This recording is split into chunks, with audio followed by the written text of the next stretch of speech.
नमस्कार, आवाज समाचार देख रहे हैं आप और आपके साथ मैं हूं स्मिता रिशाल। वक्त हो गया 7 बजे की तमाम अहम और बड़ी खबरों का, जिस पर करेंगे नजर।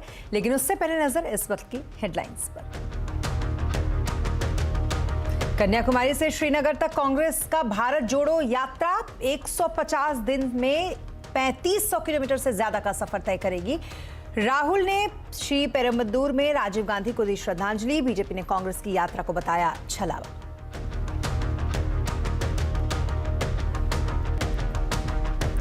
राजनीतिक दलों के नाम पर चंदा उगाही के मामले में आयकर विभाग की बड़ी कार्रवाई। देश के कई राज्यों में 170 से अधिक ठिकानों पर छापेमारी। टैक्स की चोरी का है मामला। सोशल मीडिया इन्फ्लुएंसर सावधान, ब्रांड प्रमोशन पर इन्फ्लुएंसर्स की कमाई का हिसाब लेगी सरकार। नई गाइडलाइन जल्द। शुरुआती गिरावट के बाद बाजार नीचे से सुधरकर बंद। फार्मा, पीएससी शेयरों में तेजी। ऑटो और बैंकिंग में दबाव। सेंसेक्स 168 तो निफ्टी 31 पॉइंट गिरा। रेल लैंड लीज पॉलिसी में बदलाव को मिली कैबिनेट से मंजूरी। रेलवे की जमीन का लैंड लाइसेंस फीस 6% से घटकर 1.5% हुआ। सीएनबीसी आवाज की एक्सक्लूसिव खबर पर मुहर। दिल्ली में इस बार नहीं फूटेंगे पटाखे। केजरीवाल सरकार ने बैन को 1 जनवरी 2023 तक बढ़ाया। ऑनलाइन बिक्री और डिलीवरी भी नहीं होगी। एप्पल का मेगा इवेंट आज। आईफोन 14 के सीरीज 4 वेरिएंट हो सकते हैं लॉन्च। और खबरों की शुरुआत करेंगे कांग्रेस के भारत जोड़ो यात्रा से। दरअसल कांग्रेस ने आज से भारत जोड़ो यात्रा शुरू कर दी है। कांग्रेस ने कन्याकुमारी से ये मेगा रैली में अपनी 3500 किलोमीटर से ज्यादा लंबी यात्रा भारत जोड़ो की शुरुआत की। राहुल गांधी ने बीजेपी और संघ पर यहां जोरदार हमला बोला। ये यात्रा 150 दिनों में 12 राज्यों और 2 केंद्र शासित प्रदेशों से होकर गुजरेगी। रोजाना 20 किलोमीटर से ज्यादा का सफर यहां तय होगा। ये यात्रा कन्याकुमारी से शुरू होकर श्रीनगर में खत्म होगी। कांग्रेस के पूर्व अध्यक्ष राहुल गांधी ने यात्रा शुरू करने से पहले श्री पेरुम्बदूर में अपने पिता और साथ ही पूर्व प्रधानमंत्री राजीव गांधी के स्मारक पर श्रद्धांजलि अर्पित की। कांग्रेस की भारत जोड़ो यात्रा पर राजनीतिक पारा फिलहाल देश में हाई हो गया है। Today, every single one of our institutions is under attack by the BJP and the RSS. The BJP thinks that they can divide this country. They can divide this country along religious lines. They can divide this country along its languages. This country cannot be divided. तो वहीं दूसरी तरफ कांग्रेस के इस सवाल पर BJP ने भी कांग्रेस पर पलटवार किया है। वो क्या कुछ कह रहे हैं, ये भी सुनिए। जो अपनी पार्टी को जोड़ नहीं सके वो भारत जोड़ने निकले, और जो अपने को अपनी पार्टी से भी नहीं जोड़ सके वो भारत जोड़ो की यात्रा पर निकले। राहुल जी पहले अपना घर तो संभाल लेते, घर को जोड़ लेते तो देश जोड़ने की बात करते।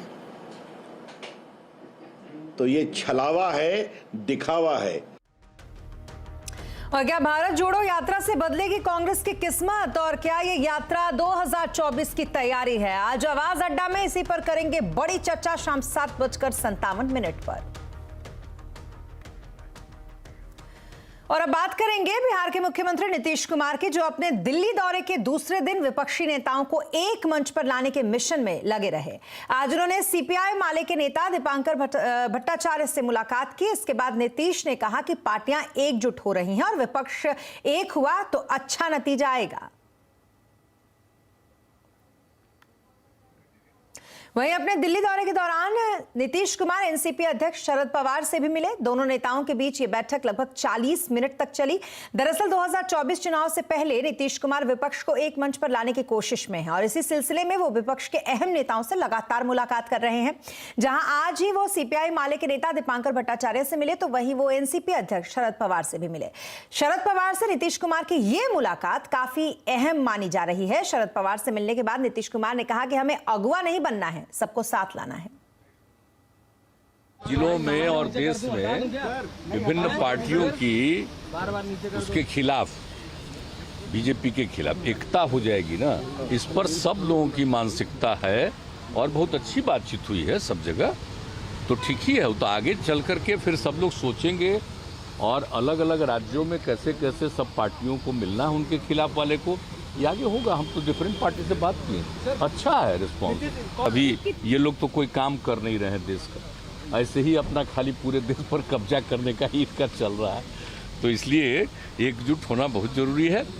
तो उसमें सब तो देख रहे हैं कि अब इसके लिए कुछ दिन के बाद ये बहुत अच्छा होगा। और अब मेरे बारे में तो हम आपको बार बार बोल रहे हैं, हमारा निजी कोई चॉइस नहीं, हमारा बस एक ही चॉइस है कि सब मिल करके अधिक से अधिक एकजुट हो जाएंगे तो अपने देश के हित में वो काम हो। और अब बात दिल्ली की, जहां पर एक्साइज पॉलिसी के खिलाफ बीजेपी का प्रदर्शन लगातार जारी है। आज भी बीजेपी के कार्यकर्ता सड़कों पर उतरे और मनीष सिसोदिया पर कार्रवाई की मांग की। दरअसल बीजेपी ने आप सरकार को घेरने के लिए पूरी प्लानिंग की है, जिसके तहत बीजेपी ने आज दिल्ली के 19 मेट्रो स्टेशन पर विशेष अभियान शुरू किया। इस अभियान में बीजेपी रोजाना करीब 2 घंटे तक कैंपेन चलाएगी और इस कैंपेन में आदेश गुप्ता समेत कई नेता शामिल होंगे। और अब बात करेंगे आयकर विभाग की, वो इसलिए क्योंकि देश के कई राज्यों में आज आयकर विभाग एक्शन में दिखा। राजनीतिक चंदे की उगाही और टैक्स चोरी में 170 से ज्यादा ठिकानों पर छापेमारी आयकर विभाग ने की है। लखनऊ में राष्ट्रीय क्रांति समाजवादी पार्टी के अध्यक्ष गोपाल राय के घर पर छापे पड़े, तो वहीं छत्तीसगढ़ के रायगढ़ में इनकम टैक्स की रेड पड़ी। गुजरात और राजस्थान में भी कई ठिकानों पर रेड डाली गई। राजस्थान में 50 से ज्यादा जगहों पर मिड डे मील के गोदामों पर भी छापे पड़े। राजस्थान के राज्य के गृह मंत्री राजेंद्र यादव के करीबियों के ठिकाने पर भी आज इनकम टैक्स की कार्रवाई हुई। अब हम आपको दिखाते हैं तस्वीरें लखनऊ, अहमदाबाद, जयपुर, रायगढ़ और दिल्ली की। ये तस्वीरें हम आपको इसलिए दिखा रहे हैं क्योंकि इन तमाम जगहों पर लगातार आज आयकर विभाग ने एक के बाद एक छापेमारी की और साथ ही जिस तरीके से टैक्स चोरी का ये मामला था उसको लेकर यहां काफी देर तक इनकम टैक्स विभाग ने छानबीन भी की। वहीं लखनऊ में राष्ट्रीय क्रांतिकारी समाजवादी पार्टी के अध्यक्ष गोपाल राय के घर पर छापेमारी की गई। लखनऊ से हमारे संवाददाता अमित कुमार सिंह की रिपोर्ट देखिए।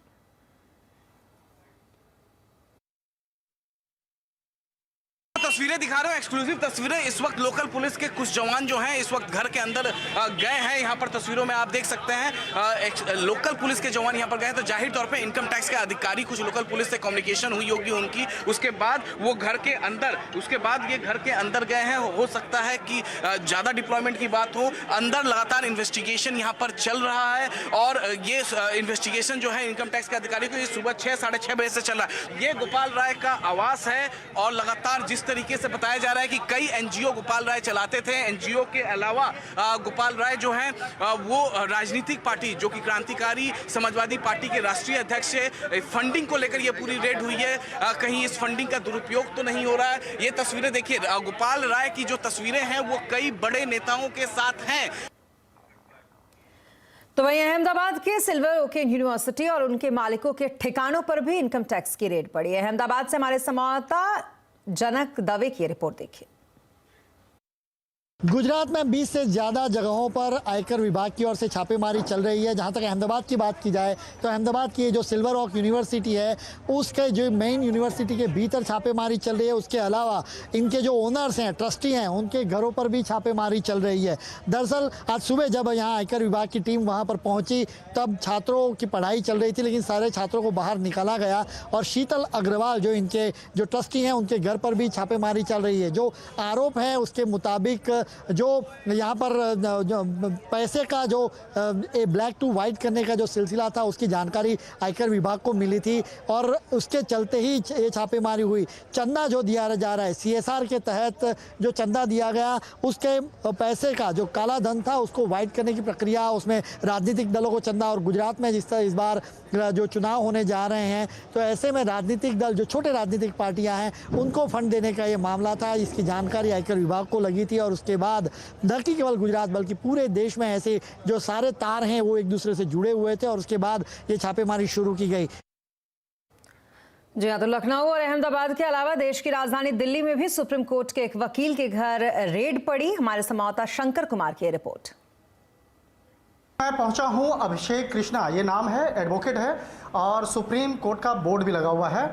और ये एडवोकेट देखिए अभिषेक कृष्णा नाम है और यहाँ पर इनकम टैक्स की सर्च चल रही है और यहाँ पर इस वक्त में इनकम टैक्स की टीम इस रूम के अंदर मौजूद है। हालांकि सुरक्षा व्यवस्था और कानून व्यवस्था को बेहतर बनाने के लिए दिल्ली पुलिस की भी मदद ली गई है। दिल्ली पुलिस के जवान यहाँ पर मौजूद हैं जो कि यहाँ पर कानून व्यवस्था को बनाए रखने के लिए और इसी रूम के अंदर में सर्च ऑपरेशन को अंजाम दिया जा रहा है। जनराज पार्टी नाम की स्थापना की गई। जनराज पार्टी और उस जनराज पार्टी को बनाया गया था ये दिल्ली के एड्रेस में बनाया गया और इस कंपनी को बनाने वाला जो एक हम जैसा कि हम सुबह में बता रहे थे कि एक वकील की भूमिका सामने आई और ये वकील हैं अभिषेक कृष्णा जो सुप्रीम कोर्ट के एडवोकेट हैं। और जिस तरह से इनके बारे में महत्वपूर्ण जानकारी मिली है उसके बाद इनकम टैक्स के अधिकारी पहुंचे और इस वक्त में करीब 5 से 7 इनकम टैक्स के अधिकारी इस लोकेशन पे मौजूद। ब्लैक मनी को व्हाइट मनी में कन्वर्ट किया गया और यहाँ पर इनकम टैक्स के अधिकारी इस रूम में हैं और हमारे वीडियो जर्नलिस्ट कार्तिक दिखाने की कोशिश कर रहे हैं कि किस तरह से इस कमरे में सर्च ऑपरेशन को अंजाम दिया जा रहा है। काफ़ी इनकम टैक्स के जो अधिकारी हैं इस कमरे में मौजूद हैं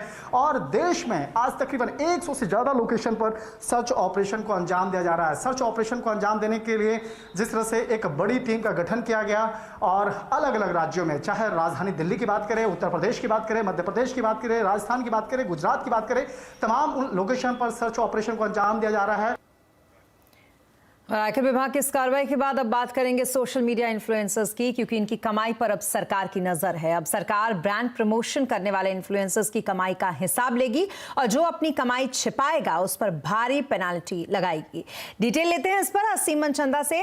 असीम, क्या कुछ तैयारी कर रही है सरकार इसको लेकर? देखिए, अक्सर ये देखा गया कि जो सोशल मीडिया इन्फ्लुएंसर होते हैं वो किसी ब्रांड का प्रमोशन करते हैं या उसका विज्ञापन करते हैं तो अपने जो फॉलोअर्स हैं उनको ये नहीं बताते हैं कि एक विज्ञापन है। उनके फॉलोअर्स ये मान करके चलते हैं कि शायद ये इन्फ्लुएंसर जो है इसका इस्तेमाल जो है वो करता है। लेकिन सरकार जो है अब इन सोशल मीडिया इन्फ्लुएंसर के ऊपर शिकंजा कसने की तैयारी जो है वो कर रही है। जो हमें सूत्रों के हवाले से जानकारी मिल रही है कि उनको डूज और डोंट डूज के लेकर के गाइडलाइन जो है बिल्कुल से तैयार हो गई हैं और सरकार अगले 10 से 15 दिनों के अंदर इन गाइडलाइंस को जो जारी कर सकती है। इसके गाइडलाइन जारी होने के बाद जो सोशल मीडिया इन्फ्लुएंसर है वो बाध्य होगा, उसको बताना पड़ेगा अपने फॉलोअर्स को कि एक विज्ञापन उसने जो किया है और इसके लिए उसने पैसे जो लिए। अगर वो ऐसा नहीं करता तो उसके ऊपर भारी पेनल्टी जो लगेगी। तो सरकार इसको लेकर के एक रेगुलेशन जो लाने की तैयारी जो कर रही है। तो अगले 10 से 15 दिनों के अंदर इसको लेकर के गाइडलाइन जो जारी हो जाएगी। जी, बहुत शुक्रिया असीम तमाम जानकारी के लिए आपका। और अब बात मार्केट की। खराब ग्लोबल संकेतों के बीच बाजार रिकवरी मोड में रहा। शुरुआती गिरावट के बाद बाजार नीचे से सुधरकर बंद हुआ। सेंसेक्स 168 पॉइंट गिरकर 59,029 पर और निफ्टी 31 पॉइंट गिरकर 17,624 पर बंद हुआ। मिड कैप स्मॉल कैप शेयरों में खरीदारी रही। आज के बाजार में सबसे ज्यादा तेजी फार्मा पीएसई शेयरों में देखने को मिली, तो वहीं सीमेंट फर्टिलाइजर शेयरों में अच्छी खरीदारी रही। सबसे ज्यादा दबाव आज ऑटो बैंकिंग शेयरों में रहा।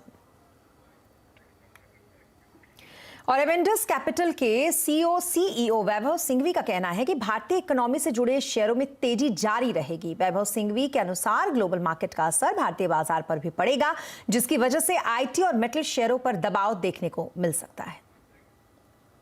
जो भी स्टॉक्स सेक्टर डोमेस्टिक इकोनॉमी के संदर्भ में या जिनकी अर्निंग्स मोमेंटम डोमेस्टिक स्पेंडिंग के ऊपर निर्भर है, वो हमें लगता है कि बेहतर रहेंगे as compared to the offshore sectors and stocks. So IT जो है, मेटल एंड माइनिंग है, वो हम अवॉइड करेंगे at this point in time, purely because जब ग्लोबल इकोनॉमी जब प्रेशर में है तो ये सेक्टर्स जनरली हम देखते हैं आ रहे हैं कि जनरली अंडर परफॉर्म करेंगे। सो हमारा preference from a domestic perspective, जैसे आपने कहा, banking, capital goods, consumers, both staples and discretionary, ये सब में रहेगा। और अब बात करेंगे प्रधानमंत्री नरेंद्र मोदी की, जो आज रूस के शहर व्लादिवोस्तोक में आयोजित ईस्टर्न इकोनॉमी फोरम को वर्चुअली संबोधित उन्होंने किया। उन्होंने तमाम मुद्दों पर भारत का पक्ष रखा। उन्होंने कहा कि यह फोरम सहयोग का प्रमुख मंच है, ऊर्जा के क्षेत्र में सहयोग की अपार संभावनाएं हैं। उन्होंने कहा कि भारत आर्कटिक विषयों पर उसके साथ अपनी भागीदारी को मजबूत करने के लिए बेहद इच्छुक है। भारत आर्कटिक विषयों पर रूस के साथ अपनी भागीदारी को मजबूत करने के लिए इच्छुक है ऊर्जा के क्षेत्र में भी सहयोग की अपार संभावनाएं हैं।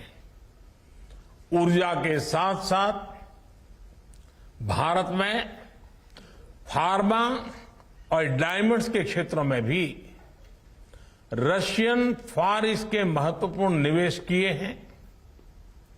रूस कोकिंग कोल की सप्लाई के माध्यम से भारतीय स्टील इंडस्ट्री के लिए एक महत्वपूर्ण भागीदार बन सकता है। हमारे बीच टैलेंट की मोबिलिटी में भी अच्छा सहयोग बन सकता है। और मोदी सरकार का फोकस अब जॉब क्रिएशन पर ज्यादा होगा। इंडिया आइडियाज समिट में वित्त मंत्री निर्मला सीतारमण ने कहा कि दुनिया भर के मुकाबले देश में महंगाई स्थिति काबू में है, इसलिए सरकार का ग्रोथ पर पूरा फोकस रहेगा। I'm not sure I can have the luxury of sequencing priorities in my job. Several things will have to happen simultaneously. While of course some are red-lettered and some others may not be. And the red-lettered ones would be definitely jobs, equitable wealth distribution, and making sure that India is still moving on the path of growth. In that sense, inflation is not red-lettered. I hope it doesn't surprise many of you all. We have shown that in the last couple of months, we were able to bring it under some manageable levels.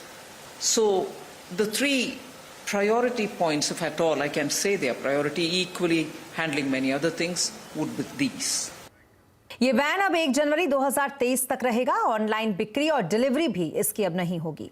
पटाखों के कारण प्रदूषण बढ़ने की वजह से एहतियातन ये पहले ही पाबंदी एहतियात के तौर पर लगाई गई है। और उड़ान स्कीम की बात, जिसके तहत 50 और शहरों को हवाई यातायात से जोड़ने की तैयारी सरकार कर रही है। उड़ान 5.0 के नागरिक विमानन मंत्रालय ने शहर चयन भी किया है। नागरिक विमानन मंत्रालय की अतिरिक्त सचिव उषा पाढ़ी से संवाददाता रोहन सिंह ने खास बातचीत की, आप भी देखें। उड़ान के जो पिछले कई सारे चरण हैं, चाहे 4.4 अभी 4 चरण हो चुके हैं, उसके बाद उसके सप्लीमेंट्री चरण थे। नेक्स्ट क्या है उड़ान में? आने वाले दिन में हम क्या देखने जा रहे हैं? उड़ान उड़े देश का आम नागरिक, जो साधारण लोग हैं उनके लिए एयर ट्रांसपोर्टेशन की सुविधा देता है। तो उसको जो जिस हिसाब से उसकी इम्पैक्ट रही है, अराउंड 70 डेस्टिनेशन हम कनेक्ट कर पाए हैं, 430 रूट से ज़्यादा हम शुरू कर पाए हैं। तो उसको देखते हुए, उसको ध्यान में रखते हुए हमने उड़ान 5 की भी योजना है, जो और कुछ एरियाज़ में जो रीजनल कनेक्टिविटी से रिमोट कनेक्टिविटी तक हम उसको कैसे जाए, या लास्ट माइल कनेक्टिविटी जो बोलते हैं, उसके लिए कुछ डेस्टिनेशन आइडेंटिफाई करके रखे हुए हैं, जो हमारी उड़ान 5 में जाएगी। उड़ान स्कीम 10 साल का है, 2027 मार्च तक ये चलेगी। तब तक जो 1-2 राउंड अलग से जाएगी। हमारे उद्देश्य ये है कि 100 एयरपोर्ट्स कम से कम इसमें तैयार होंगे और करीब 1000 रूट्स की सुविधा लोगों को मिलेगी। और पूरी दुनिया की नजर आज रात अमेरिका पर टिकी होगी, जहां आज रात एप्पल का फार आउट इवेंट होने वाला है। इस बहुचर्चित इवेंट में एप्पल नए स्मार्टफोन्स, नई वॉच और एयरपॉड से पर्दा उठा सकता है। इस पर ज्यादा अपडेट दे रही है शिवानी गरत। बिल्कुल, जब एप्पल ने इनवाइट्स भेजा हम जैसे जर्नलिस्ट को, तो फार आउट इस कंपनी की टैगलाइन, इवेंट की टैगलाइन को देखकर it has kept all of us गेसिंग कि एग्जैक्टली क्या होगा। लेकिन कई बार ऐसे इवेंट्स के दौरान मैं बता दूं आपको कि एप्पल बिल्कुल जिसे कहते हैं कर्व बॉल भी डालता है। लेकिन फिलहाल रूमर्स और लीक्स के मुताबिक इनफैक्ट 4 नए आईफोन्स की एक्सपेक्टेशन है इस इवेंट के दौरान। 4 नए आईफोन 14 सीरीज के फोन्स की एक्सपेक्टेशन है इनफैक्ट इस इवेंट के दौरान। 2 मिड साइज के फोन और 2 बड़े साइज के यानी 6.7 इंच के डिस्प्ले वाले फोन। तो आईफोन 14 का एक बड़ा वेरिएंट, आईफोन 14 प्रो और आईफोन 14 प्रो मैक्स, ऐसे 4 नए आईफोन्स की उम्मीद है। साथ ही ये भी एक्सपेक्टेशन है कि जो प्रो वेरिएंट है वो शायद थोड़ा पतला हो सकता है, इनफैक्ट लाइटर भी हो सकता है। इसी के साथ साथ कैमरा क्वालिटी जो है प्रो वेरिएंट की, उसमें थोड़े और सुधार की उम्मीद है। शायद 8K वीडियोस भी आप इस फोन पर रिकॉर्ड कर सकते हैं। तो ये कई सारे लीक से मुताबिक इनफैक्ट ये एक्सपेक्टेशंस है नए आईफोन से। इसी के साथ साथ कंपनी ने प्रोबेबली शायद कंपनी अपने नए एप्पल वॉचेस सीरीज 8 के एप्पल वॉचेस भी लॉन्च करेगी शायद इस इवेंट के दौरान। अभी टिपिकली हर इवेंट के दौरान एक सीरीज 8 और SE इनफैक्ट कंपनी ये इस तरह के वॉचेस लॉन्च करती है। एक नया प्रो वेरिएंट भी इस इवेंट के दौरान शायद लॉन्च हो सकता है, ये भी उम्मीद की जा सकती है। यानी 4 फोन और 3 नए वॉचेस की उम्मीद है। अभी पिछले साल के इवेंट के दौरान एप्पल ने एयरपॉड्स लॉन्च किए थे। अभी 2022 जो है इसमें एप्पल एयरपॉड्स प्रो के नए इनफैक्ट वेरिएंट की उम्मीद है। एप्पल एयरपॉड्स प्रो 2 और एक मैक्स शायद एयरपॉड्स का वेरिएंट एक्सपेक्टेड है इस इवेंट के दौरान। सो 2 नए ट्रूली वायरलेस इनफैक्ट डिवाइसेस शायद कंपनी इस इवेंट के दौरान लॉन्च करेगी। अभी आपको बता दूं कि ये इनफैक्ट साल का तीसरा इवेंट होगा एप्पल का। टिपिकली सितंबर इवेंट जो है वो काफी बड़ा होता है, काफी बड़े धमाके आप एक्सपेक्ट कर सकते हैं एप्पल से। और पिछले साल because it was a 13 series phone, तो कई लोग सुपरस्टिशियस होते हैं 13 नंबर को लेकर। तो कई लोग वर वेटिंग एंड वॉचिंग की अगला इनफैक्ट डिवाइस क्या होने वाला है एप्पल की तरफ से। तो बड़े इनफैक्ट एक्सपेक्टेशंस है इस इवेंट से। एक बड़ी चीज जो शायद एप्पल इन डिवाइसेस से हटाएगा, ये एक्सपेक्टेशन है कि नॉच जो इनफैक्ट आजकल एक कंप्लीट इनफैक्ट डिस्प्ले का एक्सपीरियंस आपको वीडियो सीरीज वगैरह व्यूइंग के लिए मिलता है, तो ऊपर जो नॉच होती है किसी भी एप्पल डिवाइस पे इस तरह की, उसे हटाने की भी उम्मीद है इन डिवाइसेस से। So let's wait and watch कि एग्जैक्टली आज रात 10:30 बजे क्या एप्पल इनफैक्ट अनवेल करने वाला है। और अब बात बुलेट ट्रेन के लिए बन रहे स्टेशंस की। दरअसल अहमदाबाद और मुंबई के बीच भारत की पहली बुलेट ट्रेन दौड़ने वाली है। अभी अहमदाबाद में बुलेट ट्रेन का पहला स्टेशन तैयार हो रहा है। कैसा दिखेगा बुलेट ट्रेन का ये पहला स्टेशन, इसका जायजा लिया हमारे संवाददाता केतन जोशी ने। हर भारतीय का सपना है कि वो बुलेट ट्रेन के अंदर सफ़र करे और ये सपना कुछ ही सालों में पूरा भी होने वाला है। इस वक्त हम अहमदाबाद के साबरमती रेलवे स्टेशन पर मौजूद है, जहां पर बनने जा रहा है बुलेट ट्रेन का पहला स्टेशन। आप देख सकते हैं मेरे पीछे कि गांधी जी के बड़े बड़े कटआउट्स है वो बाहरी किनारों पर लगाए गए हैं, और वो इसलिए क्योंकि 1930 में साबरमती आश्रम से गांधी जी ने अंग्रेजों के खिलाफ दांडी मार्च निकाला था। तो उन्हीं की यादों को संजोने के लिए ये पूरा स्टेशन है वो बाहरी रूप से सजाया जा रहा है। ये बुलेट ट्रेन प्रोजेक्ट है, थोड़ा डिले चल रहा है। 2026 के आसपास इनकी प्रारंभ की एक घोषणा भी होने वाली है, लेकिन पूरा जो प्रोजेक्ट है वो 1.5 लाख करोड़ के आसपास बनने वाला है। और ये स्टेशन जो आप मेरे पीछे देख रहे हैं उनकी लागत होगी 150 करोड़। अगर आज ट्रेन में आप अहमदाबाद से मुंबई जाते हैं तो उसका जो ड्यूरेशन है वो 8 घंटे का है, लेकिन बुलेट ट्रेन में ये घटकर सिर्फ 2 घंटे का रहने वाला है। तो कुछ ही सालों बाद ये सपना भी पूरा हो जाएगा। केतन जोशी, अहमदाबाद। और राजधानी दिल्ली के राजपथ का अब ऑफिशियली कर्तव्य पथ वो बन चुका है। इसके साथ ही प्रधानमंत्री नरेंद्र मोदी का dream project central Vista Avenue 19 यानी कि 19 महीनों के बाद अब बनकर तैयार है। 8 सितंबर यानी कि कल प्रधानमंत्री इसका उद्घाटन करेंगे। 9 सितंबर से सेंट्रल विस्टा के कुछ हिस्से आम लोगों के लिए खोल दिए जाएंगे।